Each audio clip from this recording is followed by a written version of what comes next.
So massive welcome back to the Fake Kitchen with myself, Gregory D, and today we have got a spanking vegan dish. It's a spicy beans dish with charred sweet potato pieces. This dish is great if you're cooking for the family or if you're prepping for the gym. It's protein rich, it's nutrient dense, it's so simple to make. Are you ready?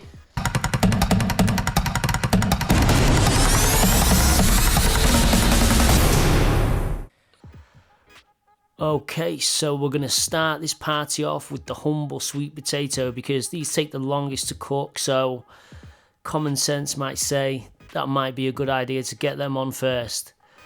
We're going to make sure these are all pre-washed, and then we're going to just take any bits off we don't like the look of, and just slice down, skin and all, into about 1 centimetre width type slices. Gather them together, pop them on a baking tray in a bit of olive oil, and they'll go into the oven about gas mark 5 for about 35 minutes or until soft. So next off then, we're going to roll into the sauce, the baked bean sauce. We're going to start with the onion, and if you don't like onions, just bear with me with this. You're not going to see or taste these onions.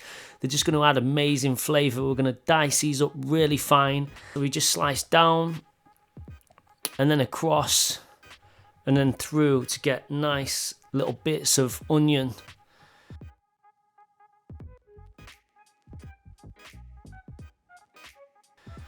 And these are going to go into the pan, and we're going to saute these in a nice little bit of olive oil and soften them up whilst we're preparing everything else. Make sure you've got a big enough pan, because this pan is going to get very full when we start to add those beans. So make sure it's a big pan. We're going to start grating some apple. We've got 2 apples here. I'm using Braeburn. You can use Cox's, Granny Smith's, anything that you can get your hands on. These have got a bit of a tang though, that's why I like to use them. Obviously don't grate the core because, you know, no one likes that. I mean, I certainly don't. And not only that, you're not going to have anything to hold on to, so it'd be tough to get that in anyway. We've got some raisins, and we're just going to dice these nice and fine. Just use the knife and just rock over them, holding one edge. They will stick to the knife, but you can kind of push them off and just go again, and just keep going over them till you get them into fine-ish type little bits. These are going to add a phenomenal sweetness to this sauce. I'm going to grate some parsnip in. I'm using about 2 average-sized parsnips. Obviously clip the top and tail off and just fire through with these. Again, bags of goodness in the parsnip, great depth of flavour and sweetness. And once you've got all that grating done, that pan with those onions in should be looking kind of brownish, kind of reduced a little bit. Now's the time to go in and break that up a little bit with some of this apple juice and these wet ingredients. Give it a nice stir to disturb some of that brownness, that caramelization on the bottom. And we are starting to build this sauce in a big, big way. Let that pan sit off then and just do its thing while we add some garlic cloves. I've got about 2 or 3 here. I'm just going to finely dice these up. I've nipped about 1/4 off the bottom of a Scotch bonnet here. And these Scotch bonnets are just like regular chilies, except they're a bit hotter. And to be honest, I put this in, but I ended up putting the rest in. It really just depends on how hot you like it. But what I'd say is, if you're using regular chilies, just scrape the seeds and the pith out. That will reduce the heat if you're worried about the heat. Okay, so in goes the chili and the garlic. And next, I'm just going to fire in with a can of passata. This was actually plum tomatoes that I've blended previously, and that's all passata is. So if you can't get hold of passata, just blend some plum tomatoes or tin tomatoes, and you know, that's the same thing. Okay, now we've got some cinnamon, a teaspoon of cinnamon. That's going to go in. And just 1/2 teaspoon of smoked paprika. We don't want too much of that.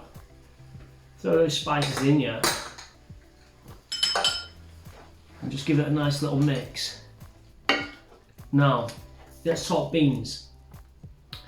The beans I'm using for this, yeah, are a range of different beans that I picked up from like any supermarket. So we've got chickpeas, we've got butter beans, we've got cannellini beans, we've got green lentils. Now, if you're gonna get tinned beans like I have, they're good to go, obviously. Just drain them and you can put them in the dish. However, if you're using dried beans, you're obviously gonna have to soak them overnight. So just bear that in mind. Don't get dried beans and think you can just throw them straight into a dish, because you can't. So I like to get the tinned beans, and if you're not familiar with these type of beans, they're in any supermarket right next to the baked beans. So just next time you're there, have a little look and have a little dig about, and you'll find, you know, all these type of beans, and pick a few up and try something new, you know what I mean? And the good thing about these beans is, you know, obviously we talk about plant proteins, to have protein from a variety of sources, to have a range of protein amino acid profiles without sounding too technical is good. So this dish is better because we've got a range of beans. Loads more protein efficiency is going on having more beans rather than just having, say, one type of beans. Hence the reason we've got like 4 different types of beans here. For that reason, and obviously because it's a bit more exciting and we've got loads more beans, basically, you know what I mean? So that's looking bang on. So what we're going to do, we're going to throw in all these beans now after that little bean lecture. Bang. I've drained these beans. Did I already say that? So there's the butter beans in. Cannellini beans. Bang. Yeah. Green lentils. Bang. Nice. And what else is that? Make sure we get them all in. One left in the tin there. And chickpeas.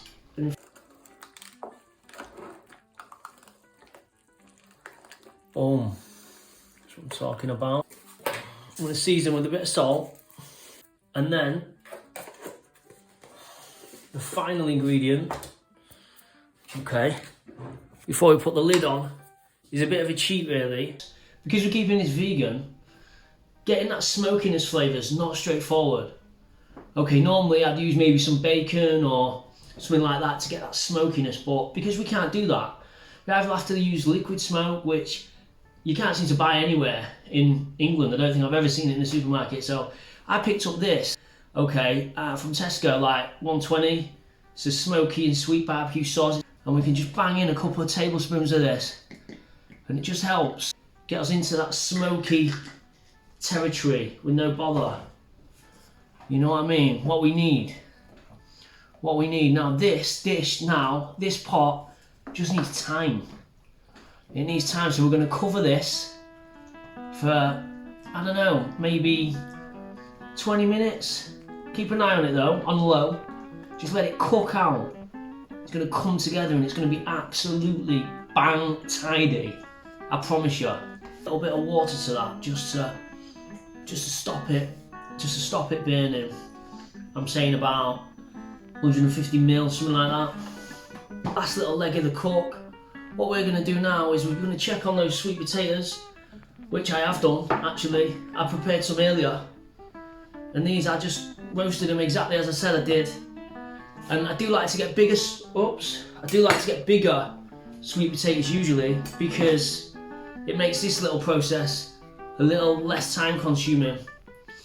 But it is what it is. I couldn't get any big sweet potatoes, so I had to get the small ones, which is perfectly fine because they're just the same really. Just a tiny little bit more weight goes in at this point. Now, as you can see, these are nicely cooked. They're all nice and soft. And there'd be nothing wrong with me just whacking them on that dish now with that plate of beans, and it would be fantastic. But we're not going to do that. I want to take it an extra level. I mean, I do that all the time in the week when I'm in a rush and, you know, on a quick meal, and it's great. But I want to take it an extra step to give us that extra edge. And all I'm going to do, I take an handful of them, or however many we're using, and when they're cooked, see how easy the skin comes off. We just peel the skin off one by one like this. Take the skins off. The skins, by the way, are really good for you. You can eat them, and I do eat them all day long, to be honest with you. And I will probably eat these. But for this dish, we're going to go without the skins. I'm just going to slice these into little squares. Nice little cubes.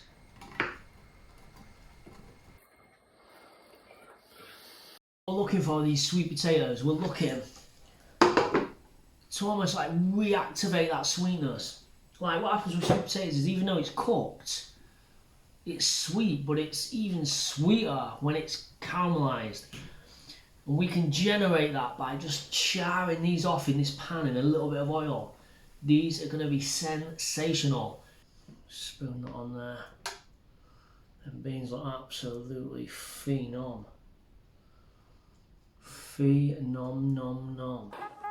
And just finish it off. Some little sweet potatoes.